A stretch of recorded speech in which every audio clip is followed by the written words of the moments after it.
Welcome, everybody. Welcome to the Glocalisers webinar series that Gaia Education has been organizing for the past couple of months. And we have other webinars coming up planned for the future that are quite exciting. All of them connected to our Gaia Education curriculum, which some of you may have followed in one of our courses, online or face-to-face. I'm very excited to bring this webinar to you today. The topic is Theosophy, Ancient Wisdom Applied to Modern Times.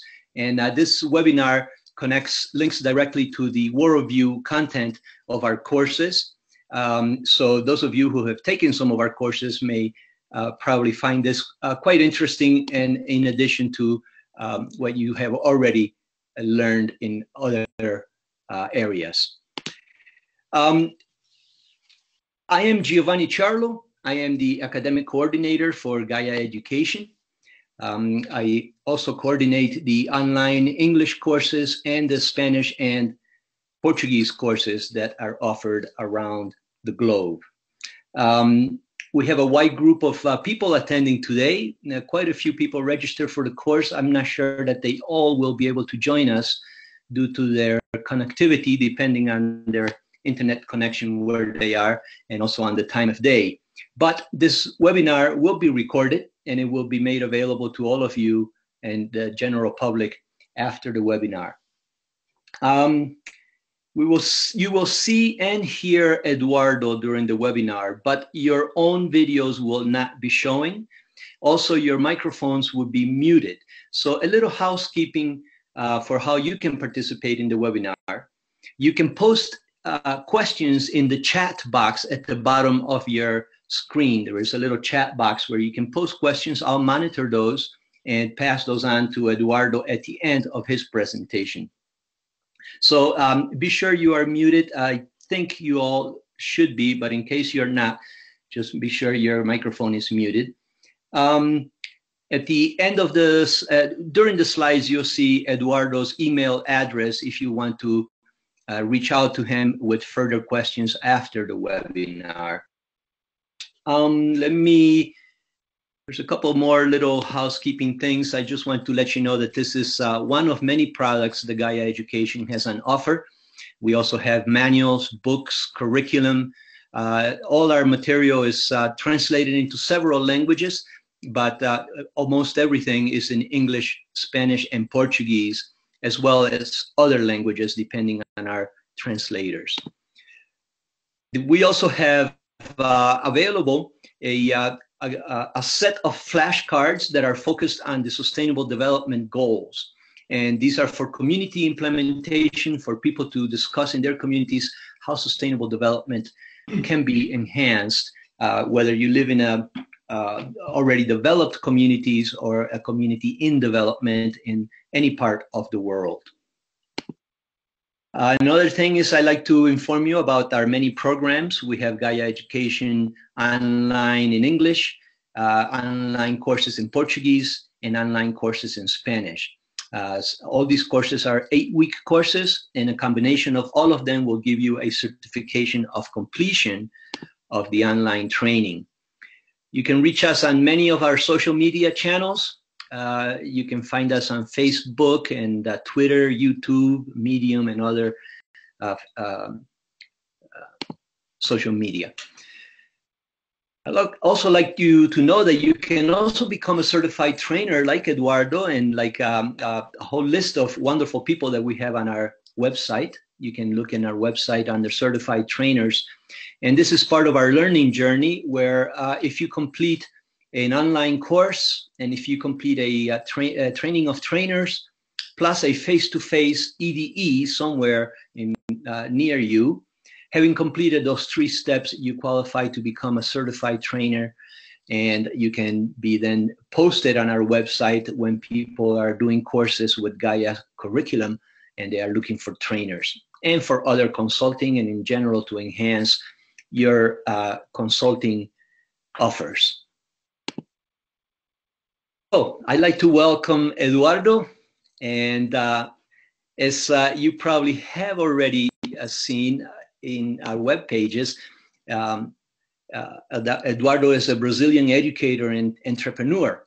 He has many years of experience as a speaker and a group facilitator. He has coordinated several EDEs in Brasilia and João Pessoa, acting as a facilitator in the worldview and social dimensions. Eduardo also is a facilitator in the online worldview dimension in the Portuguese course. And he's both the founder and president of Ecosintonia, an enterprise that works with sustainability design. This is the director of União Planetária, and which is an NGO that broadcasts a TV channel with programs focused on sustainability, spiritual life, and social transformation. So, without further ado, I want to just introduce Eduardo and welcome, Eduardo. Well, thank you, Gio. It's a great pleasure to be here in this webinar. It's the first time that I do such a work for Gaia Education. So it's a challenge also, and a pleasure to share some thoughts about theosophy. I have been involved with theosophy for quite a long time. I have been a member of the Theosophical Society for over 40 years. And it has been, during all these years, a beacon of light for me. It has somehow showed me a lot of things that are very important for my world vision today. And it's interesting that Gaia Education and Theosophy, they go together in the same direction. I find that Gaia Education is like a theosophical way of practicing the main virtues and bring it to practice, what we learn in spiritual life. So I'm going to talk to you today about how theosophy links with Gaia Education, especially the worldview dimension of Gaia Education. And I'm going to start telling about the origins of theosophy. But as the title says, theosophy is something very old. Although the word was created in Greece, it points to a kind of wisdom, we can say a wisdom religion that loses itself in time. And the idea behind theosophy is that there is a root, a wisdom that's behind all religions. And this wisdom is called by different names in different traditions. For instance, in the Vedantic tradition in India, it's called Brahma Vidya for the Hindus, which means exactly the same, the wisdom of God, or of the gods. The Buddhists call it Prajna. The Greeks call it Sophia, or other names also. And more recently, the Greek word theosophy was created. This was in the 3rd century after Christ. And the first philosopher to use this name, theosophy, was Ammonius. He was the founder of the New Platonic School of Alexandria. And he's not so known, but other people that were part of the schools that were his pupils, like Alexander or Plotino, got a lot of his teachings. And theosophy was the basic teaching in the Neoplatonic school. And Ammonius had this ideal of reconciling all creeds, all nations, and races under a common faith in a supreme eternal power. The idea was that behind all religions, there was a common root where, like a common source of wisdom, of love, of power that would be the inspiration of all true teachers during the whole history of mankind until today. And so Ammonius he proposed that theosophy should be seen like a lyre with many strings. And this is a beautiful metaphor where each religion tradition would be like a string of this lyre, and together they should produce a perfect harmony capable of echoing in the hearts of all truth lovers. So the idea that each religion had a different contribution that was suitable for the time it was created and also for the geographic location where the religion came up. But each religion will have an emphasis in certain points, would have a worldview of its own, but they would all add for a single type of wisdom that should raise the human consciousness to higher levels. And it's interesting that Ammonisakas had many pupils, and his followers were called theodidactus. That means the people that were taught by God. The idea that instead of trying to get information and get knowledge from other people, we should try to connect directly to our inner sources or the higher level of consciousness, and then try to reach the eternal truths that are behind all true religions. So it's a beautiful idea that Ammonio created at this time in the 3rd century after Christ. And later on, Helena Blavatsky and also Coronel Alcott and a few other followers created the Theosophical Society. They used the name Theosophy in the same manner that Ammonisakas used. This happened in 1875. And the main founder was Helena Blavatsky, that's shown here. She was a very powerful personality. And since she was a child, she had many psychic powers. And after she married for the first time, she was only 17 when she married. She stayed just a few months married, and then she broke and went away and started traveling the whole world. And during her whole life, she traveled a lot. And she made contact with different occult centers, religious centers, in all sorts of places, in all the 5 continents. And she got in contact with very good teachers in all traditions. But the main teachings that she got was in Tibet. She tried several times to go to Tibet, but only in the 3rd trial, the 3rd time that she tried to go up the mountains up to Tibet, she succeeded. At that time, in the 19th century, it was very hard to reach Tibet. It was a country that was closed to the rest of humanity, but there she found many lamas, many teachers that taught her a lot of things. And all the bases of the teachings that she brought to the world have much to do with this tradition from the Himalayas, the tradition of the Tibetans, which is basically a Buddhist tradition. But anyway, she went on traveling the whole world and getting teachings from many traditions. And she says that when she started writing, she wrote many books, she was writing about a wisdom that was not hers. It was a wisdom that belonged to humanity. The idea behind theosophy is that it doesn't belong to anyone, to any religion. It's a wisdom that belongs to the whole humanity. And when she speaks about theosophy, she says that she went around the world collecting flowers. And her contribution was to make a bouquet and put a lace around the bouquet of flowers.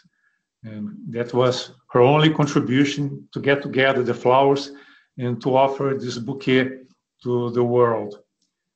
And in her many books, she she got in touch, she brought information from different traditions, but also from philosophy and science. At that time, there was a big gap between philosophy, religion, and science. We had a very materialistic type of science, and on the other side, the religions were very dogmatic, especially the Christian religions were very dogmatic. And philosophy was very mental, with not enough linking to the spiritual side of life. So she tried to make a bridge between philosophy, spirituality, religion, and also science. And she studied about the findings of science at her time. And it's interesting that she uncovered a lot of findings that later came on, especially in the 20th century. In her time, there wasn't information about teachings like matter being alive, matter having movement. And at that time, she said, there is no dead matter. All matter is moving, all matter is dynamic and is life. There's no inorganic life, as we call it today. In this picture, we can see her besides Colonel Walcott. Colonel Walcott was also one of the founders. He was the first president of the Theosophical Society. And they met in New York. And it's interesting that Blavatsky was in London in around 1873. And she was told by her master, she was very connected to a Tibetan master, she was told to go to America. And so she got into a boat to go to New York. And when she was about to go into the boat, to this vessel, the ship, she saw there was a woman, a very poor woman, crying at the entrance of the ship. And she was not able to go in because she lost her ticket. And so she was a very compassionate person, and she had a first-class ticket. So she exchanged her first-class ticket for 2 tickets in third class. And so she gave one of the tickets to this woman, very poor woman, so that she could go back home and meet her parents and meet her family. So she went in third class, but very glad that she could help. But anyway, then she arrived in America and she started meeting many people. And in one of the meetings that she participated, at that time, there was a lot of interest in the spiritualist seances, the psychic powers that some spiritualists demonstrated. And she went to one of those seances, on one of those meetings. And there she met Colonel Walcott, who was also a journalist. He was a retired person from the army and a retired colonel. And she was there to cover what was happening in that seance.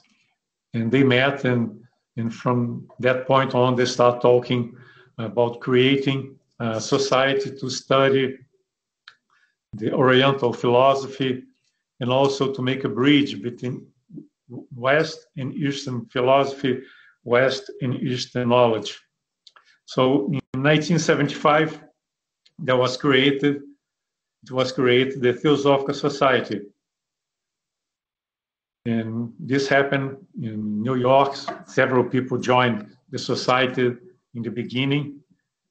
And it's interesting that the objectives of the Theosophy changed along the time.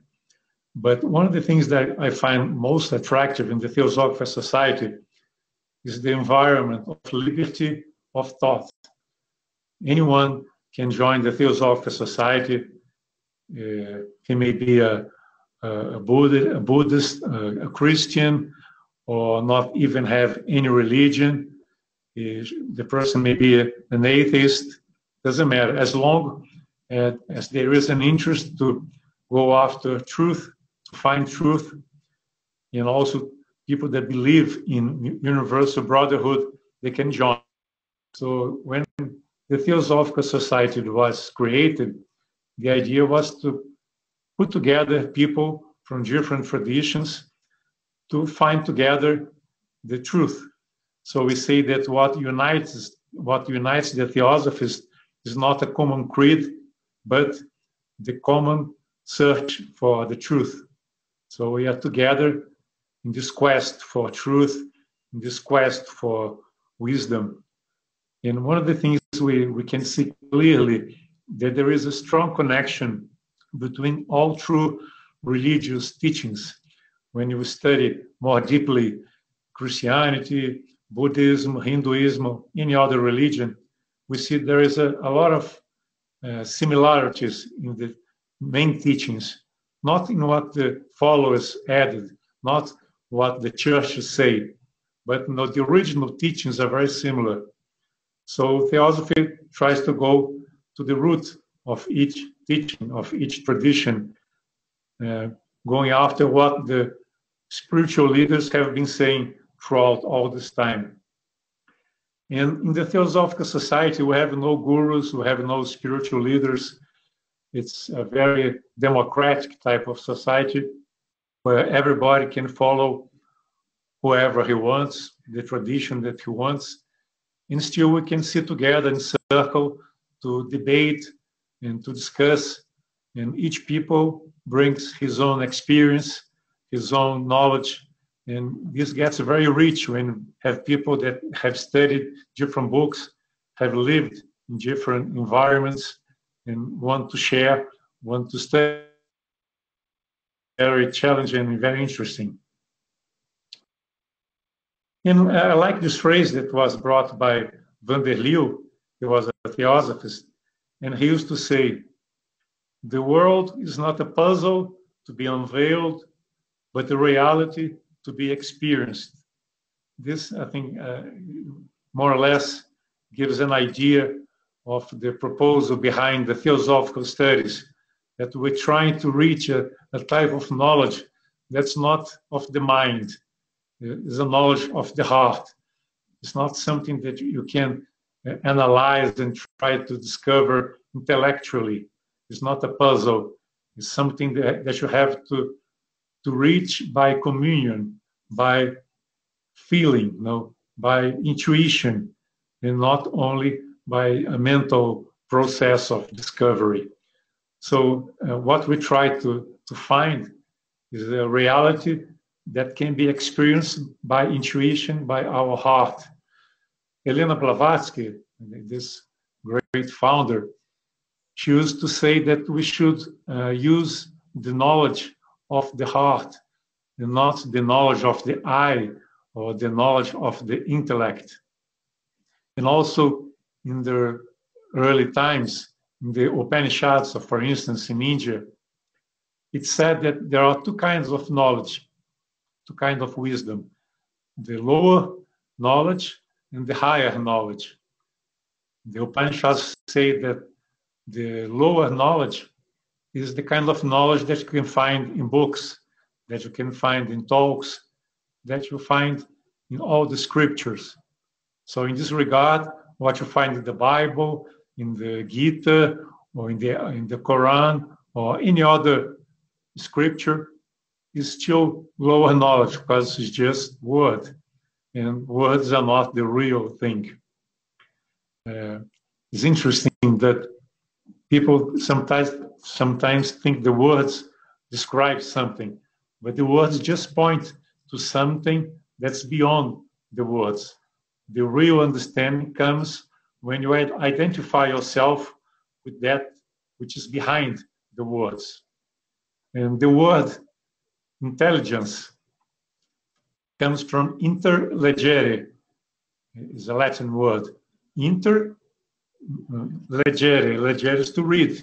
So it's like reading between the lines, to read what's behind the words, between the lines, and trying to find meaning, trying to find what is being transmitted by the words. The words are symbol to something that's beyond the words themselves. So higher knowledge It's the type of knowledge that you can find only when you understand really what's being said. When you establish a kind of connection between the tradition, between the teacher, between the teaching and your heart. Then you can start really knowing deeply what's the meaning of life, what's the meaning of being here. And it's interesting that many people never thought about this. They engage in a lot of activities. Sometimes they have a miserable life and they don't know why they are here. There's a story that I like to tell, is a metaphor. A person once was climbing a very steep mountain, and she was carrying a heavy burden in his back. And he was trying to climb the mountain with a lot of difficulty, sweating a lot, making a lot of effort to go up the mountain with this burden in his back. And on the way, he met another person, and this person asked him, why are you climbing this mountain? Where are you going? Why are you carrying such a heavy burden? And the person stared at the other person that was asking, and he couldn't. He thought it was a strange, weird question. He never thought why he was climbing the mountain. He was just climbing. And this gives a notion of how people lead their lives. They have a miserable life. They struggle a lot to get a job. They struggle to survive. They have serious illness. They have all kinds of difficulties in life. Still, they don't know where they are going. They don't know the purpose of their lives. So it's like climbing a mountain with a heavy burden without knowing where you're going, where you want to reach. So I believe that theosophy gives this kind of light when theosophy says you should look inside to find out the meaning of life, to find out where you want to go, what's the purpose of all. Why are we here? Is there a direction? Is there a goal in our life? If we don't find this, we won't be happy. Happiness is something that everybody wants, but people normally don't know where to look for happiness.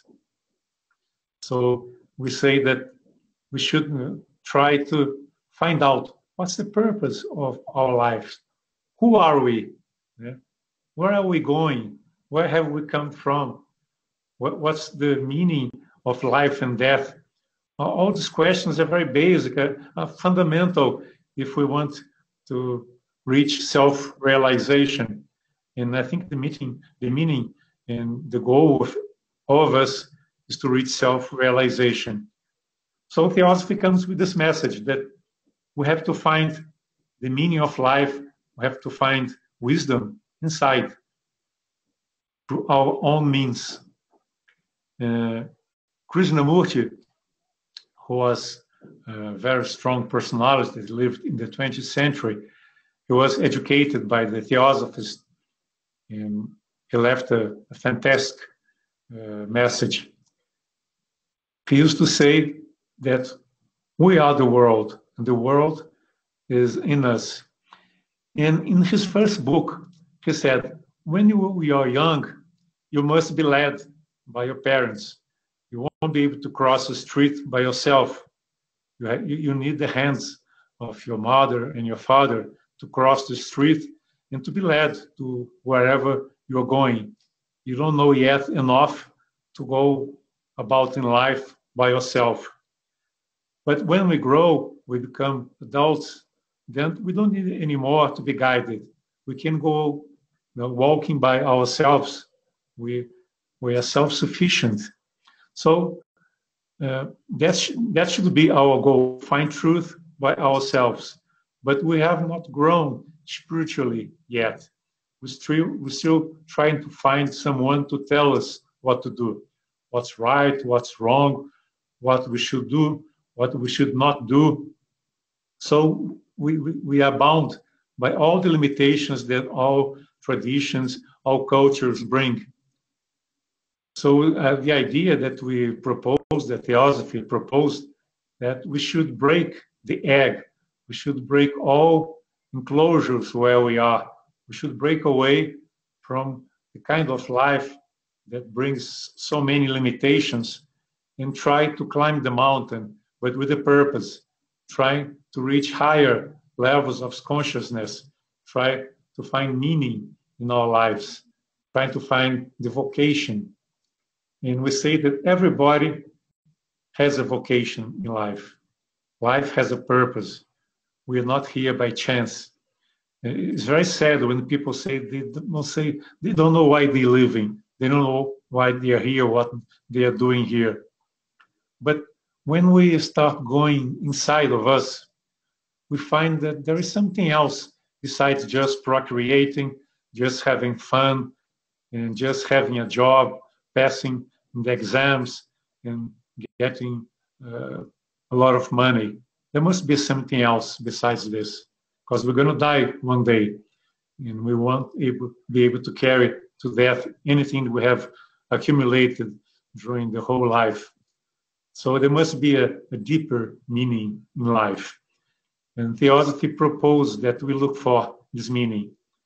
And Krishnamurti also followed the same type of approach, proposing that we should look for this transformation. And he says that this transformation can't be brought from outside. This transformation has to be an inner transformation. I used to say even that we should go through inner revolution. That's something very deep now. We have to change ourselves. But many people are afraid of changing. They are afraid of just breaking apart from the commodity they have right now, just being shepherds in a group, just being led by someone, just imitating what society says and do. It's not very easy to be one's own master, to follow one's own consciousness, and sometimes going against the common way people think. There are some thinkers that say that there is an illness that's called normotics. Normotics is an illness, or just being normal. We can't stand just being normal. We have to go beyond. We have to break away. We have to find our own nature. And this is a great challenge. So this transformation, something very basic. But Krishnamurti, he used to say, there's this phrase that's written here, transformation is only possible if the yearning for change is so strong and passionate as our demand for pleasure. Interesting, and we normally are guided by pleasure. We go after pleasure all the time. We go after everything that gives us pleasure. And we fly away from anything that can bring us pain, can bring us any kind of suffering. So we are always following, trying to get hold of what brings us pleasure and going away, flying from the fear, with fear of death, fear of anything that can give us any kind of pain. So we lose a lot of time, we spend all our energy in conflict, because it's very difficult to please everybody. It's very difficult to find what we crave for. And when we find out there's nothing to go after, that we are divine in nature, that's a very deep theosophical teaching that we find also in Gaia Education, in the worldview dimension, that we are self-sufficient. We can find happiness by our own means. There's nothing outside that can fill us. We have to be filled by our own purpose that we find in our inner life, in our inner teachings. So we have to start this transformation. Normally we want transformation outside. We're not pleased with the corruption that we can see outside, the fights, the quarrels, the wars, the politicians fighting all the time, the countries fighting, the political parties, the families fighting, the religions fighting each other. So this is something that creates a lot of conflict, and we have to go beyond all this conflict and find peace inside of us. But Krishnamurti says that to be able to change, we must have this yearning for change that's so deep, that's so strong, that's much stronger than our passion, our demand for pleasure. The demand for self-realization has to be greater than the demand for pleasure. And he used to say that when we see this possibility of change, then change becomes possible. That's very interesting. When you see something that's real, that's true, we can really change. Actually, the change occurs, change happens exactly when we see the truth of something.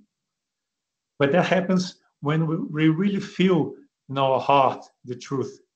If we understand only intellectually, this truth remains as something shallow, something that's not able to change the way we see the world, the way we behave, the way we act. And also, Krishnamurti used to say that to be able to see the whole, to see life as something complete, something whole, we need to have affection. We need to use our heart. We need to relate to life, relate to people, relate to nature in an open manner. You see, normally when we are separate from nature, we are separate from other people, we suffer a lot.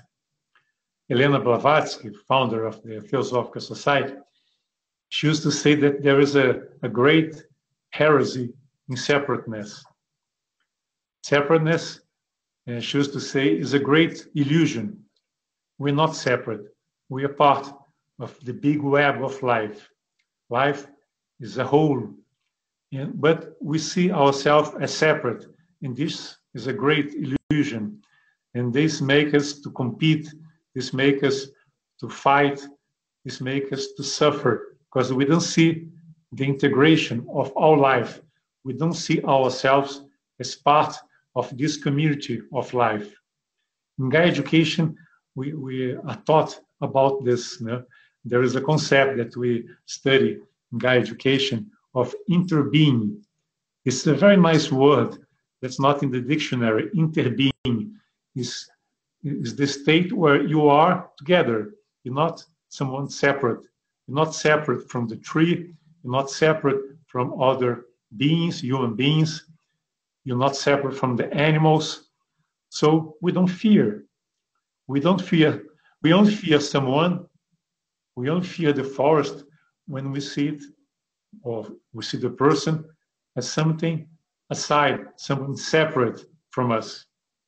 The moment we are together, we have a consciousness that's in communion with the other beings, with the other men and women, with nature, with the tree, with the forest. Then why should we fear? Because we are together, we're part of this whole life. So it's very interesting. People that feel themselves separate, they are afraid of going into the forest because they think that there might be something dangerous. There might be a snake in the forest. There might be some animal that can be poisonous. There may be all kinds of dangers. And when they go out in the streets, they find there may be a thief. There may be someone dangerous. They want to strike me. So they're afraid of everything.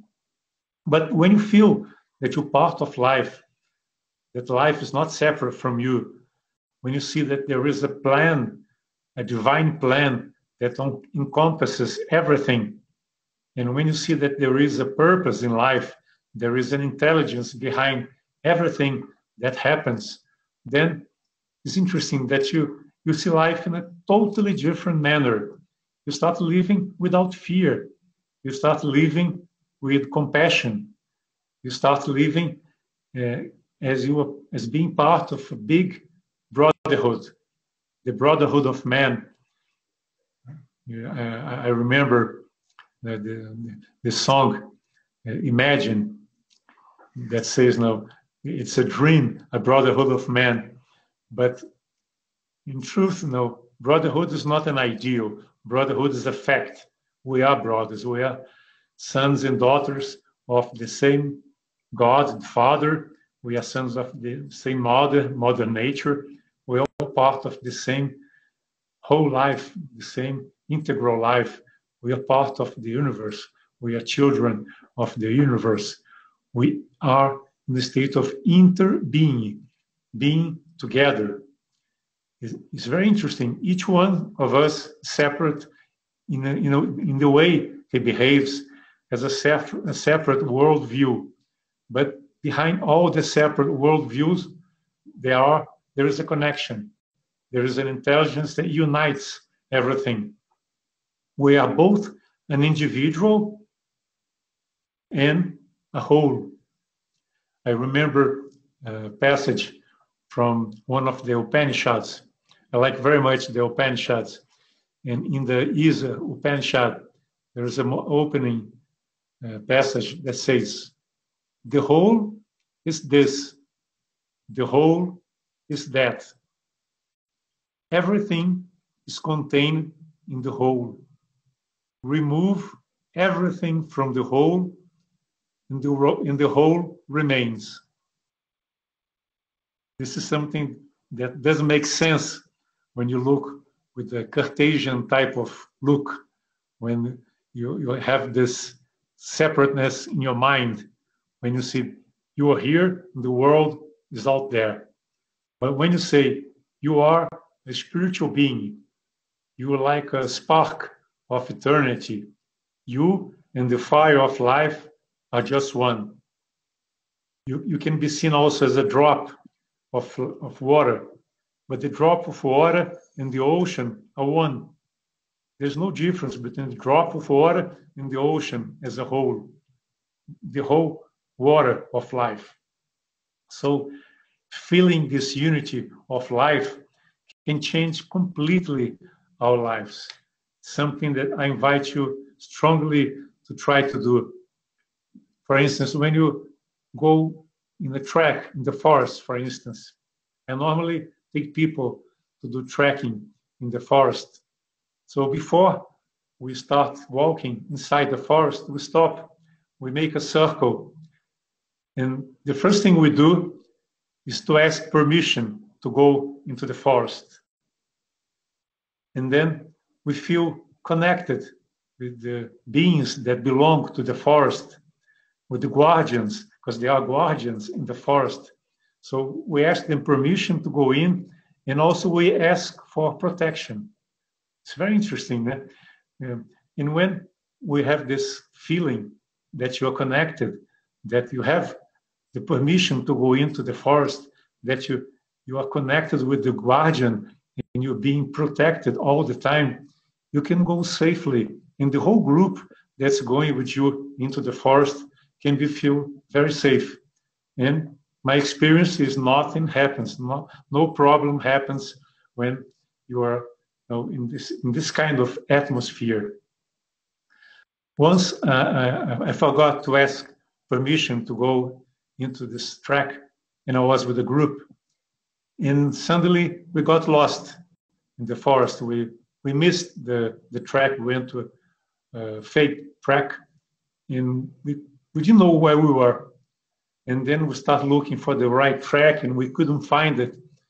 And suddenly we realized that we had to stop to connect ourselves, and then the way would be shown.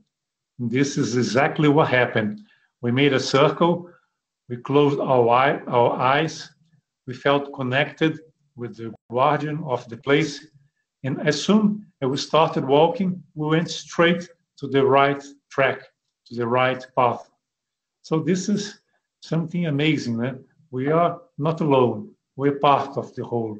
And when we feel connected to this whole life, life becomes very beautiful. And life becomes a process when you are co-creator of the whole process of life.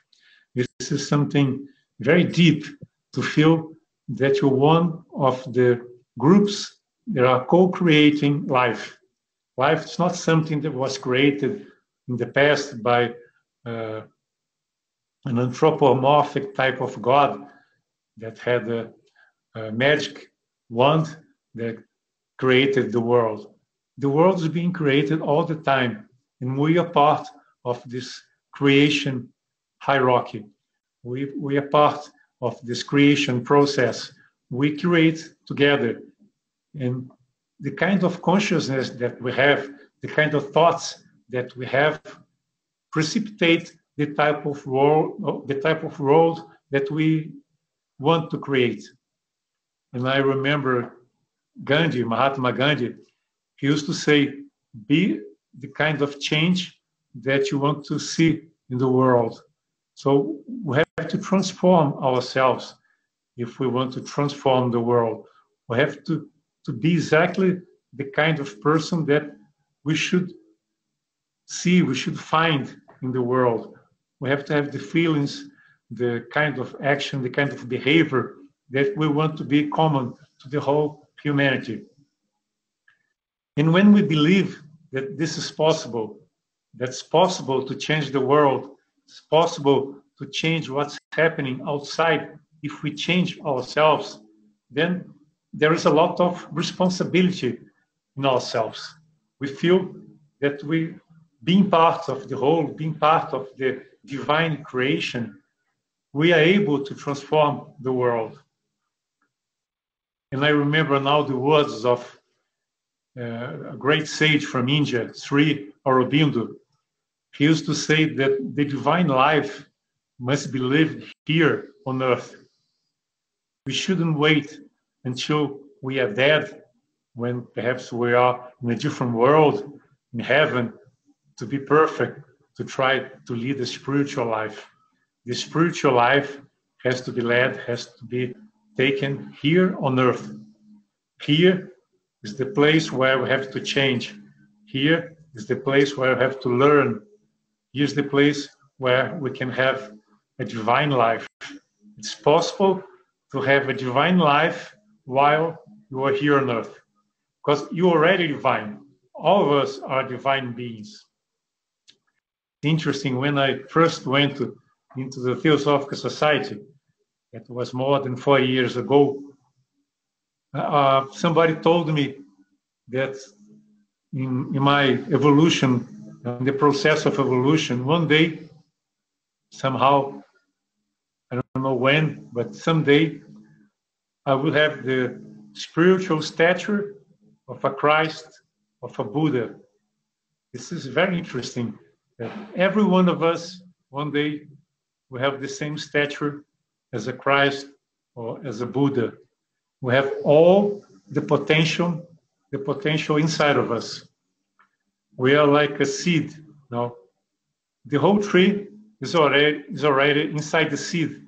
Sometimes we have a big tree, and the seed of this big tree is very small. But all the potentiality of the big tree is there in the seed. So the spiritual life is unfolding all the potential that we have inside. We have this spiritual potential that has to be unfolded. And it's possible to unfold this potential. Of course, like in a tree, you must have the appropriate conditions. You must have the proper soil, the proper nutrients. We need water, we need sun. But once we have the proper conditions, the proper environment, we can unfold, we can grow, we can develop all the potentials that are already inside of us. And in this process of unfolding, we are co-creating a world. So as we grow, we learn. And as we learn, we become part of this creation process, and we can create something that's much bigger than ourselves. And I would like to bring to you some quotes from Helena Blavatsky, this great leader that created the Theosophical Society. She wrote a book called The Voice of Silence.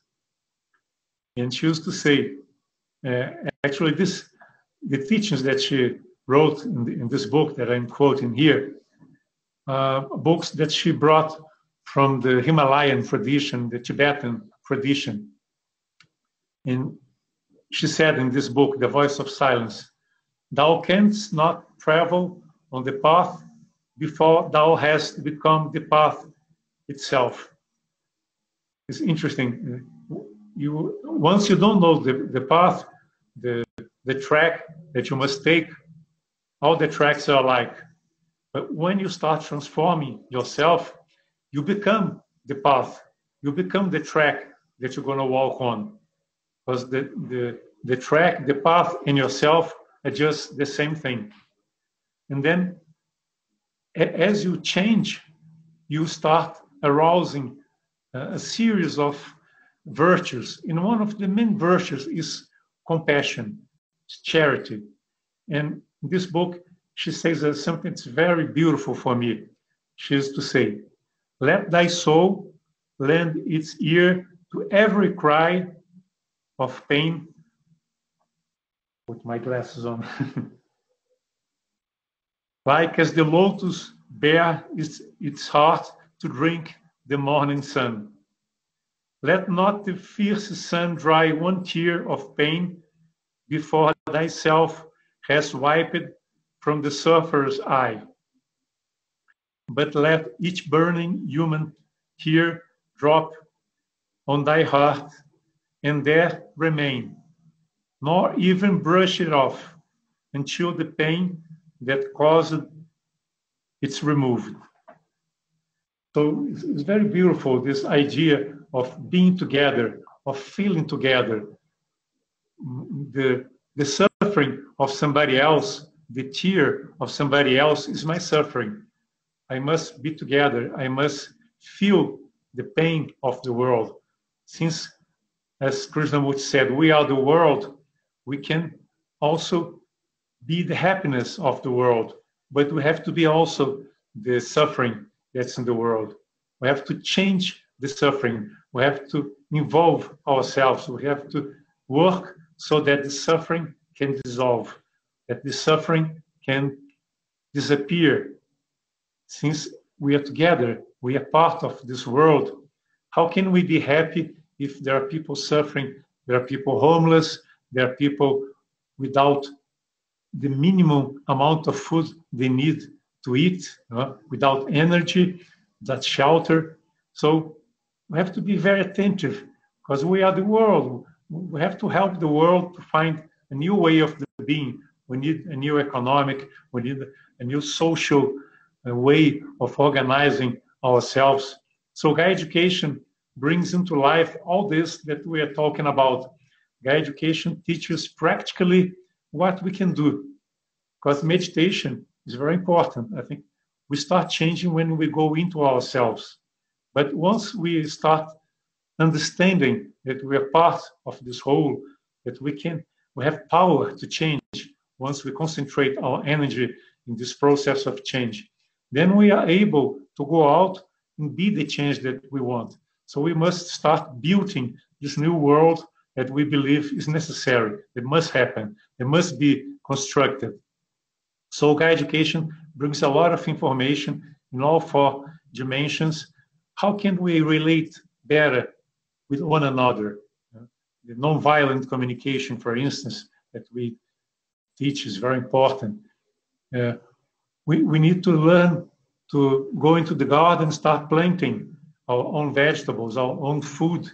We have to start planting and replanting and flourishing our gardens, planting forests so that we can remove the extra CO2 that's bringing the global warming. There's much to be done outside. But when we have this energy that comes when you understand that you are able to change, then you are part of the change.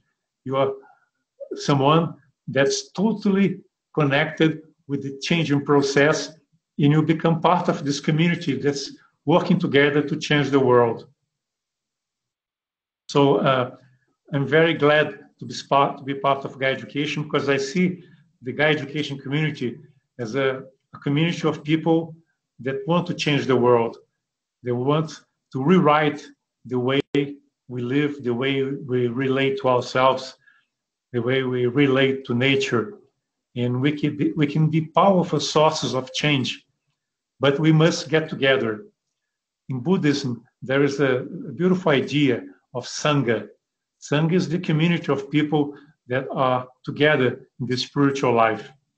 And I believe that community life is central for this changing process. The eco-villages and the groups of people that are spread throughout the world, that studying together, they working together, they can be very important parts of this great effort to change the world.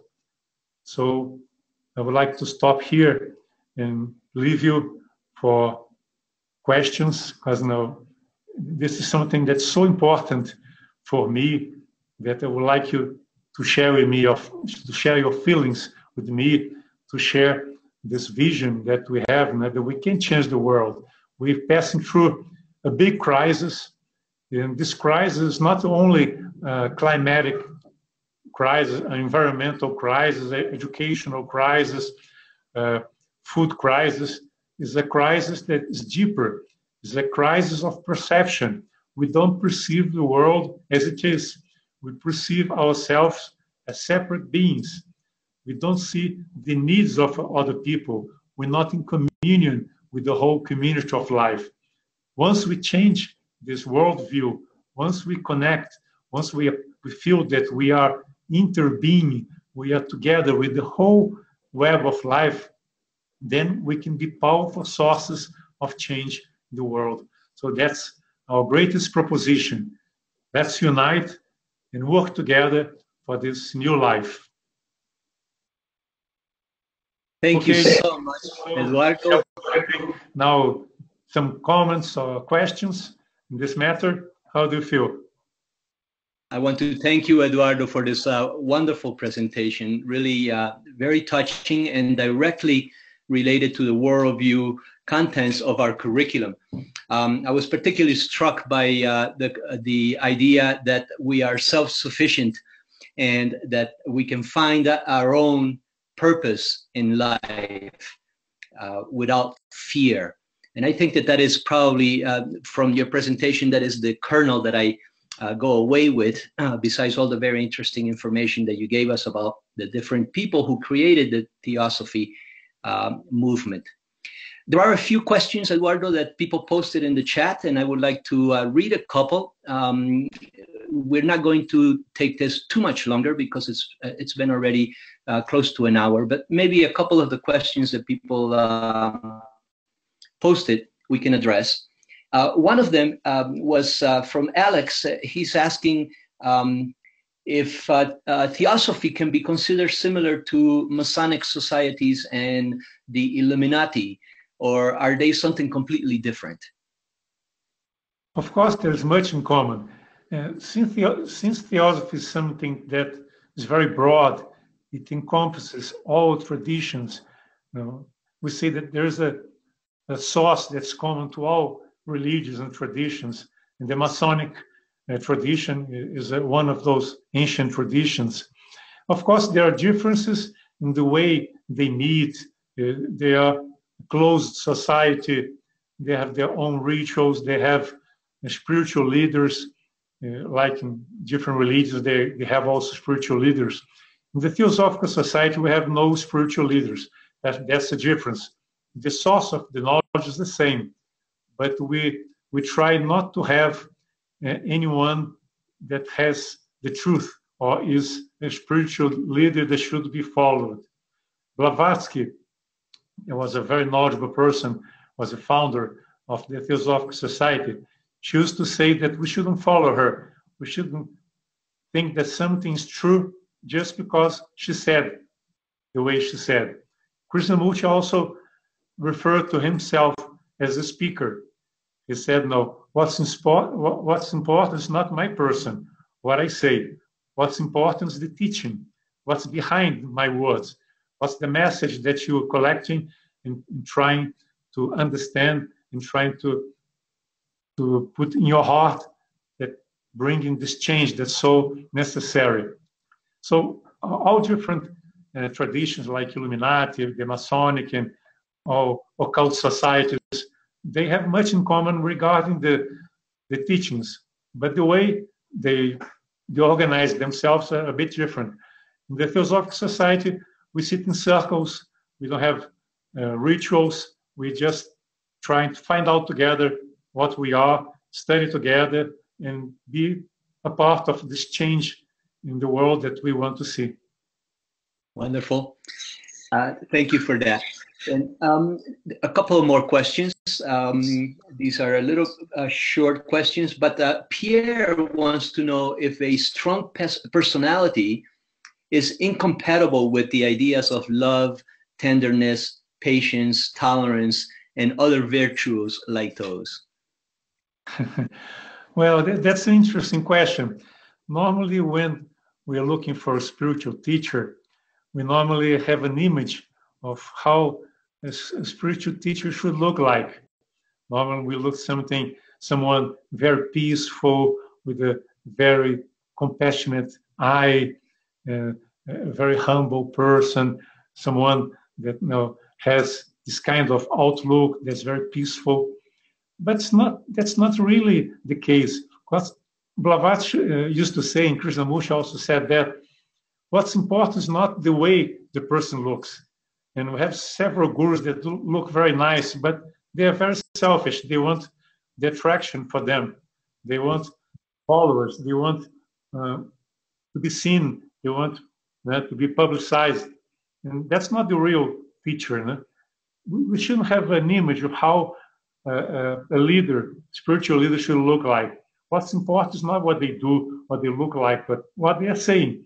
If what they say has a resonance in our hearts, that's what counts. Because the truth in what's being said or being read, that's what counts. Wonderful. Yanni wants to know if you can define the connections to Hermetism, connections with Hermes Trismegistus. I'm not sure if you know who that is in Hermetism. Yes, Hermetism has to do with occultism. The idea behind this tradition is that not all knowledge was to be transmitted to the people. Now, even Christ, when he was alive, he had two different types of teachings. The deeper teachings were just for the disciples, the people that were ready to receive their teachings. But Christ also had the teachings for the people in general. To the people in general, he used to speak in parables. The parables were easy to understand. But the deeper teachings, the teachings that are somehow dangerous if they are brought into people that have no compromise with truth, people that are egoist, people that have no bad feelings, that may use this power, because information is power. If people use these teachings for his own purpose, for his own desires, then it's very dangerous. So occultism, Hermetism, is the kind of posture, the kind of way of being where you transmit the kind of knowledge that's deeper. Only people that are initiates, people that have been through a process where they show themselves ready to be taught. So it's basically the difference. There are teachings, but even in the Theosophical Society, not all teachings are available. But there is a filter also, a natural filter. When someone that's not ready finds some teaching that's very deep, they don't understand, because this teaching that doesn't resonate in their hearts. So normally that's not so dangerous. But there are people that have a lot of knowledge, like the magician, a black magician, for instance. He's dangerous because he has a lot of knowledge, but he doesn't have a pure heart. He wants only to achieve his egoistic goals, not something that's good for the whole mankind. So it's true that we need to hide what's dangerous for the humanity as a whole. Good. May says transformation is only possible if the yearning for change is as strong and passionate as our demand for pleasure. So could this yearning be collectively ignited? Yes, I think so. It's easier when you go after truth together. When you have a group of people that are together in the same quest for truth, get together, trying to improve the conditions that we find in poor countries, especially the social, ecological conditions that we find in our planet. I think if we work together, I think what we can achieve is much higher. And we can also help one another. It's easier to have this yearning when one helps the other, one pushes the other higher. It is a very nice concept that your achievement is my achievement. It's a concept that's called mudita in Buddhism, that we are together. So if I achieve something, this belongs not only to me, but to the whole group. So we go together in this quest, we go together in this work to improve mankind, to improve social conditions. And so the results can be much more complete and much stronger. So I believe the group work is very important. And Gaia Education with the eco-villages and the communities is doing exactly this. Thank you. Thank you, Eduardo. That is pretty much all the questions that were posted. Some people made some comments. I won't read those right now. I hope people had a chance to look at the chat box for that. But I want to end this webinar. It's gone a little bit over an hour. I just want to remind people that this is one of the products that Gaia Education makes available to the wider public around the world. And those products include also curriculum, manuals, and books that are translated in other languages, primarily English, Spanish, and Portuguese, but some of our curriculums are also in French, Japanese, and Danish, and other languages. And also to remind people that we have the SDG flashcards implementing the Sustainable Development Goals that the UN has posted since 2015. It's another product that we run. And if any of you would like to join our learning journey to become a certified trainer, like Eduardo and also Pupak and other of our presenters, the learning journey involves taking a Gaia training of trainers, taking an online specialty course, and also a face-to-face EDE. And after that, there will be an interview, and if you then become a trainer, certified trainer, your information will be posted on our web pages for when people are looking for qualified people to teach in their courses. The next webinar will be with Russ Jackson and Jonathan Dawson. It will be facilitated by Naresh Jangarded, and it will be focused on economic issues of the curriculum. And it will be also in partnership with Schumacher College. So I hope everybody can join us. This will be on March 7th. Follow us on our social medias. I already talked about it a little bit at the beginning of our presentation today. And thank you, everybody. If you would like to contact Eduardo, there is his email address, and Gaia Education can provide that for you as well. This webinar is recorded and will be posted on our YouTube channels. And I hope to see you in our next webinar. Thank you and goodbye. Goodbye.